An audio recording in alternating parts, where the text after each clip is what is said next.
আস্তে আস্তে জিনিসপত্র গোছানো শুরু। এবার ফেরার পালা। দেখতে দেখতে 2 সপ্তাহ পেরিয়ে গেল। নমস্কার, আমি মৌমিতা, একজন 23 বছর বয়সী ইঞ্জিনিয়ার। আজকের সকালটা অনেক আবেগপূর্ণ, কারণ কাল দুপুরে আমি বেরিয়ে পড়ব। তাই সকাল সকাল ঘুম থেকে উঠে সবকিছু আস্তে আস্তে গুছিয়ে নিচ্ছি, কারণ এত দূর থেকে বারবার আসা সম্ভব নয়। তাই আমি অল্প অল্প করে গুছিয়ে রাখছি, আর মা ফিরে আসলে মা দেখে সবকিছু বলে দেবে আমি ঠিকঠাক নিয়েছি কিনা। প্রায় সবকিছুই গোছানো হয়ে গেছে।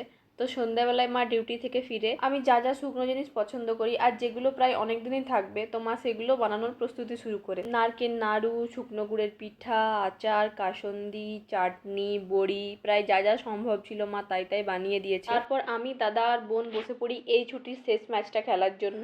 এখানে দাদা আমাকে শেখাচ্ছে কিভাবে মারতে হয়। এখনো পর্যন্ত আমি ক্যারাম খেলা শিখতে পারলাম না, আধ বুড়ি হয়ে গেলাম।